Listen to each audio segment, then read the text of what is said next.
दशकं 98 नारायणाखिलगुरु बहवन्नमस्ते सर्वत्र गोविन्दनामसङ्कीर्तनं गोविन्दा गोविन्द श्रीहरये नमः।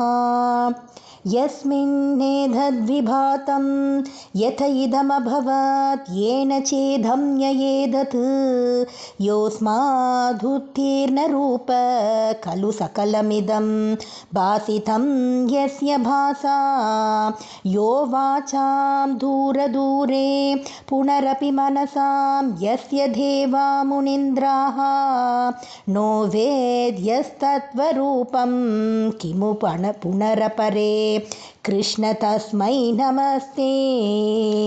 ओम श्री गुरुवायूरप्पा चरणम्। जन्मातो कर्म नाम स्फुटमिह गुणदोषादिकं वा न यस्मिन् लोकानामूतयेय स्वयमनुभजते तानि मायानुसारी विप्रचतीररूपो पिच बहुतररूपोऽवभाद्यद्बुधात्मा तस्मै कैवल्यदाम्ने पररसपरिपूर्णाय विष्णो नमस्ते। ओम श्री गुरुवायूरप्पा चरणम्। नोतेर्यं चं नमर्थ्यं न च सुरमसुरं न स्त्रियं नो पुमांसं न द्रव्यं कर्म जातिं गुणमपि सदसत् वापि ते रूपमाहुः शिष्टं यत्यानिषेधे सति निकमशतैर्लक्षणावृत्तितस्तत् कृच्छ्रेणावेद्यमानं परमसुखमयं भाति तस्मै नमस्ते। ओम श्री गुरुवायूरप्पा चरणम्।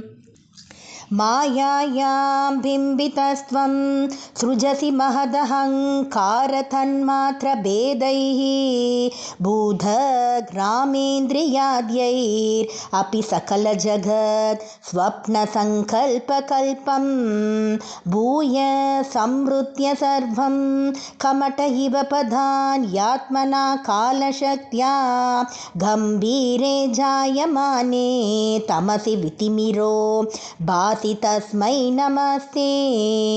ओम श्री गुरुवायूरप्पा चरणम्। शब्द ब्रह्मेति कर्मे यनुरुति भगवन् कालयित्यालपन्थी त्वामेकं विश्वहेतुं सकलमयतया सर्वथा कल्प्यमानं वेदान्तैर्यत्तु गीतं पुरुषपरचिदात् माभिधं तत्तु तत्त्वं प्रेक्षामात्रेण मूल प्रकृति विकृतिकृत कृष्ण तस्मै नमस्ते। ओम श्री गुरुवायूरप्पा चरणम्।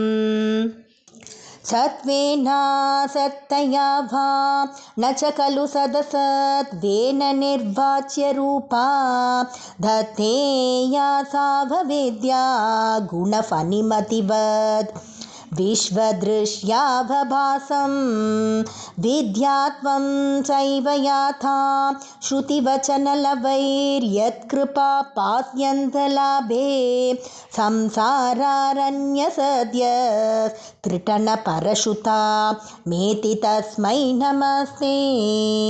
ओम श्री गुरुवायूरप्पा चरणम्। भूषा सुस्वर्णवद्वा जगति घटशरा भादिके मृत्तिकावत् तत्त्वे संचिन्त्यमाने स्फुरति तदनुना यद्वितीयुं वपुस्ते स्वप्नदृष्टुः प्रबोधे तिमिरलयविधौ जीर्णरज्जोश्च यद्वत् विद्यालाभे तथैव स्फुटमपि विकसेत् कृष्ण तस्मै नमस्ते। ओम श्री गुरुवायूरप्पा चरणम्। यद्भीत्योद्धेति सूर्यो दहति च दहनो भाति वायुस्तथान्ये यद्भीताः पद्मजात्या पुनरुचितपली पुनरुचितबली नाहरन्तेऽनुकालं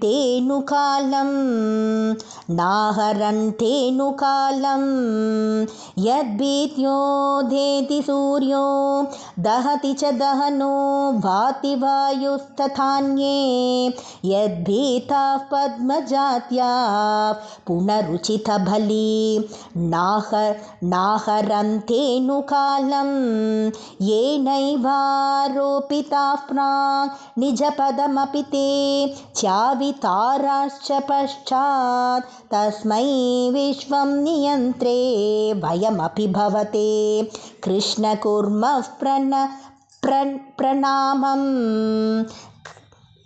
भयमपि भवते कृष्ण कुर्मः प्रणामम्। ॐ श्री गुरुवायूरप्पा चरणम्। त्रैलोक्यं भावयन्तं त्रिगुणमयमिदं त्र्यक्षरस्यैकवाच्यं त्रीशानामैक्यरूपं त्रिभिरपि निगमैर्गीयमानस्वरूपं तिस्रोऽवस्थाविदन्तं त्रियुगजनिजुषं त्रिक्रमाक्रान्तविश्वं त्रैकाल्ये भेदहीनं त्रिभिरहमनिशं योगभेदैर्भजे त्वाम्। ॐ श्री गुरुवायूरप्पा चरणम्। सत्यं शुद्धं विबुद्धं जयति तव वपुर्नित्यमुक्तं निरीहं निर्द्वन्द्वं निर्विकारं निखिलगुणगणा व्यञ्जनाधारभूतं निर्मूलं निर्मलं तं निरवधिमहिमोल्लासि निर्लीनमन्तर् निस्सङ्गानामुनीनां निरुपमपरमा नन्दसान्द्रप्रकाशम्। ॐ श्री गुरुवायूरप्पा चरणम्। दुर्वारं द्वादशारं त्रिशतपरिमिलत् षष्टिपर्वाभिवीथं सम्भ्राम्यत्क्रूरवेगं क्षणमनुजगदात् चित्यसन्धावमानं चक्रं ते कालरूपं व्यतयतु न तु मां त्वत्पदैकावलम्बं कृष्णा कारुण्यसिन्धो पवनपुरपते पाहि सर्वामयौगात् कृष्णा कारुण्यसिन्धो पवनपुरपते पाहि सर्वामयौगात् कृष्णा कारुण्यसिन्धो पवनपुरपते पाहि सर्वामयौगात्। ॐ श्री गुरुवायूरप्पा चरणं। सर्वत्र गोविन्दनामसङ्कीर्तनं गोविन्दा गोविन्द।